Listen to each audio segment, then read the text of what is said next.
So when it comes to the Western Hemisphere, or the state building of the Americas, we've previously viewed trading trends, meaning the more regional networks of exchange. And we also took a look at Maya civilization, which you can see the extent of Maya civilization on the map. The two we're going to focus on today are the Mexica, sometimes referred to as the Aztec civilization, and the Inca civilization of the Andes Mountains. Now, the Mexica were a semi-nomadic group of individuals, and they established themselves on an island in Lake Texcoco around the year 1325. Now, their civilization centered in Tenochtitlan. That's their capital city, and modern-day Mexico City was actually built on the ruins of Tenochtitlan. Now, this is a planned city. This is urban planning at its height. It features canals, dikes, causeways, bridges, and a central area that included palaces and temples. At its peak, the city consisted of about 60,000 dwellings and about 200,000 people in an area of 5 square miles.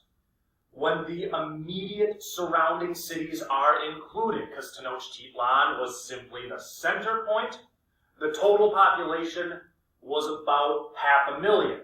However, when you extend it to the subjects of the Mexica Empire, there's about 5 to 6 million overall. Now, the central marketplace offered an assortment of goods and slaves for purchase, so that's part of this well-planned city. An alliance with 2 other groups in the 1420s led to what was called the Triple Alliance, and it brought Mesoamerica under the political rule of one group. Now, we see an image of the chinampas, the floating gardens, which surround the city. These are artificial islands created from swamplands that support agriculture. So the Mexica are shaping their environment around them to suit their own unique needs. Religiously speaking, the sun god is the focus. Huitzilopochtli, all right, that's Huitzilopochtli, is the god which is at the center of the Mexica worldview. And he's a warrior of the sun. He apparently emerged from the womb fully grown to kill an enemy and then rolled her body down a hill. This story provides justification for what you see in the image. The blood sacrifices that were so common to the Mexica. Now, in the eyes of the Mexica, the sun was identified with their main deity, who was always engaged in a constant struggle with the darkness. To replenish its energy, the sun required human blood, and since the gods had already given their blood to create mankind, modern humans needed to be sacrificed. Blood is also needed to keep the soil fertile, the harvest plentiful, and to keep the regular seasons.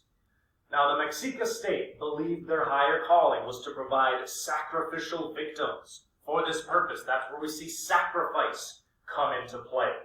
And many of them came through prisoners of war. This is the reason why when the Mexica fought, they didn't fight to kill, they fought to capture prisoners alive. And this is also why leaders and priests went hand in hand. Now, trade was common on local and a little bit more regional scales, as we somewhat alluded to in the last lecture.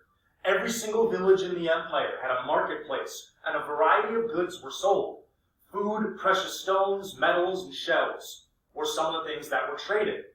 Now, the merchants themselves are considered to be commoners, but many became wealthier than the nobles themselves. It's kind of similar to what we see developing in Song China, where merchants have a lower place in society, but they become wealthier than maybe the landed elite. For the most part, villages that are part of the Mexica realm are left alone as long as they supply tribute.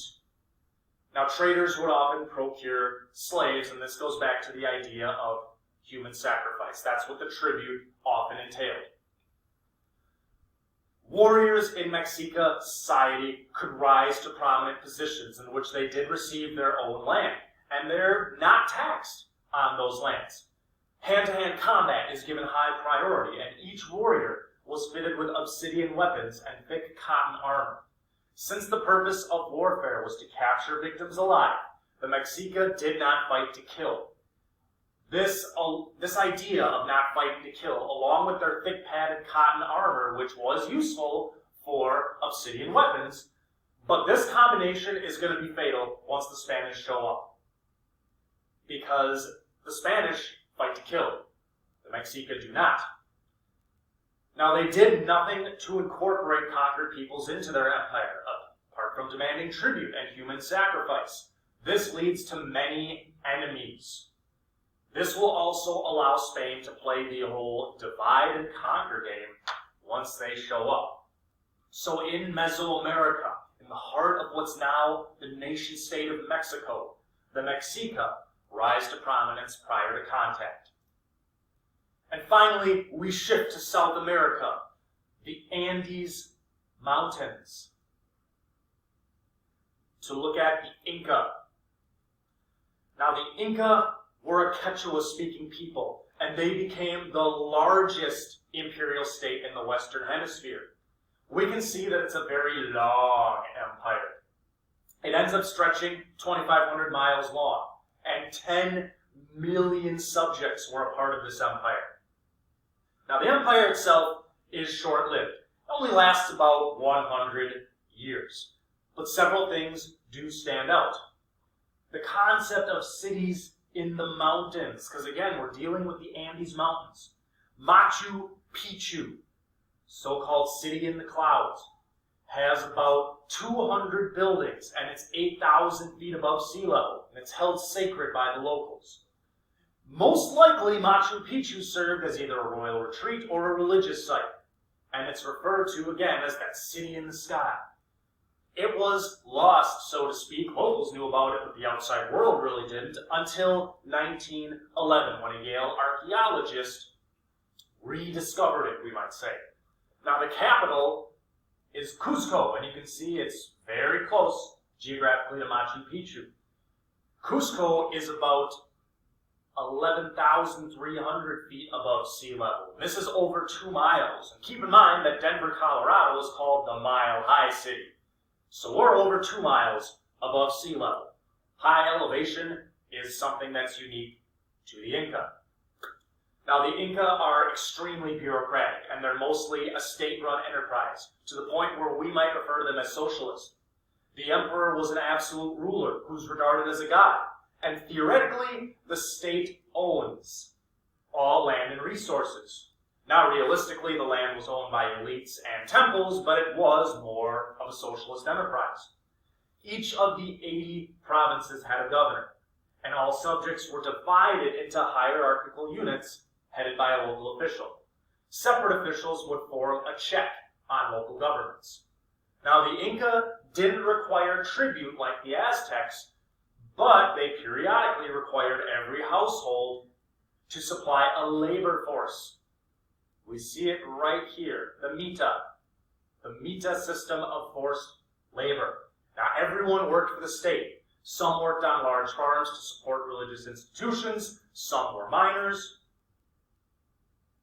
and some provided military service, while others just worked on large construction projects.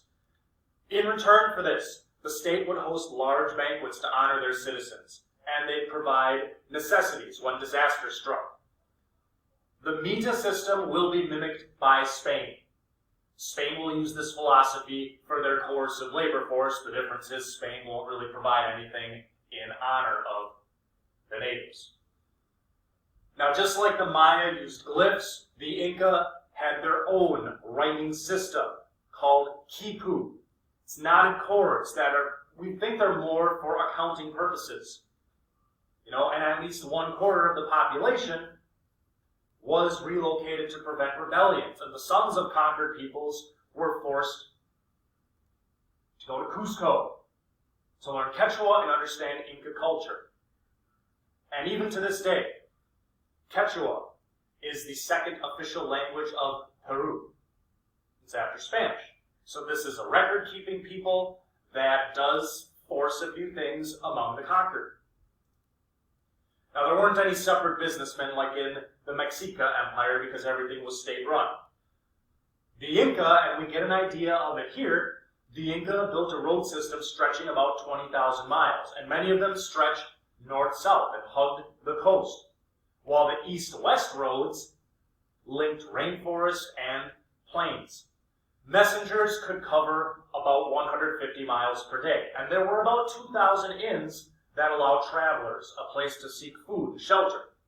Local traders would set up shop at highland fairs and exchange with peoples that weren't directly involved in the empire. And llamas were the only domesticated pack animals that traversed these roads. So we have three concrete examples of civilizations in the Western Hemisphere, or state building in the Americas. We've already looked at the Maya in Central America, but we have the Mexica in Mesoamerica, and now the Inca in South America, all uniquely rising to prominence prior to European contact.